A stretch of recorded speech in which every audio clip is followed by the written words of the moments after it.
गाने सुनते हो आप, या फिल्म देखते हो टीवी पे या मोबाइल में, या बकवाद देखते हैं सुनते हैं किसी चुटकुले वगैरह, घर में एक दुर्घटना घट जाए,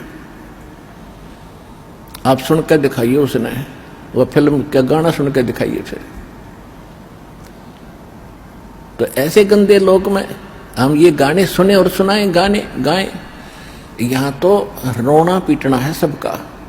और इसमें भगवान की भक्ति साथ लेकर और इस मालिक की आरती दिन रात करो, भगवान की भजन दिन रात करो।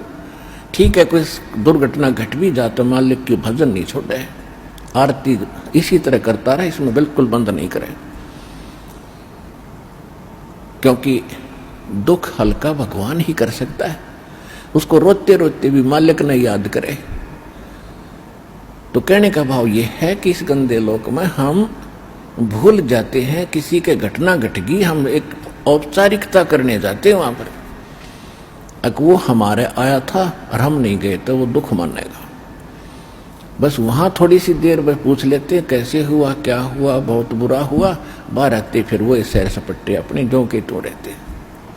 जिसके लागे सो तन जाने, और यह सब क्या लगेगी, किसी के पहले लग जाएगी, किसी के बाद में लगेगी। यहां तो कोई नहीं बचेगा इस मार से, काल के कोल्लू में सब पड़े हुए हैं।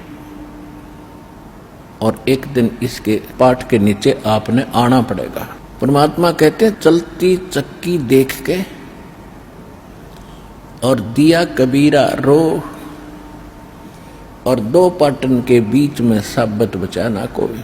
चक्की के बीच में चक्की चल रही है पत्थर की, उसमें कणक डाली जा रही है। कहते दो पाटों के बीच में, इस काल और माया के बीच में आपको पीसा जा रहा है, इसमें साबित कोई नहीं बचेगा। फिर कहते हैं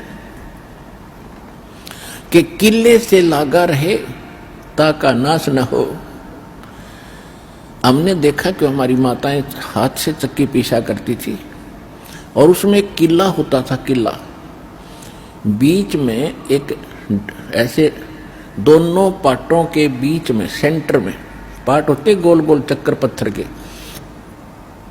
उसमें एक तो डंडा सा लगा होता था उसको घुमाने के लिए, और एक उनके सेंटर में एक सुराख सा होता था, उसमें एक लकड़ की ऐसे गोल सी लंबी लंबी सी एक लगी हुई थी गुटका सा, और उसके चारों तरफ उसके खाली स्थान होता था, उसको किला बोलते थे।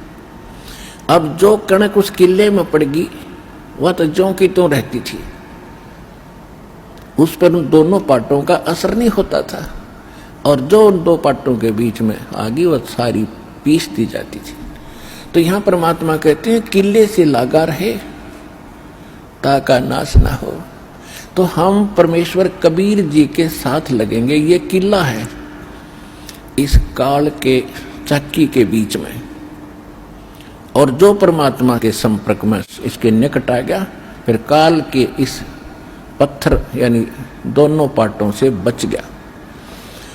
तो जो परमेश्वर कबीर जी की शरण में आप आ गए तो आप उस काल के कोल्लू से, उस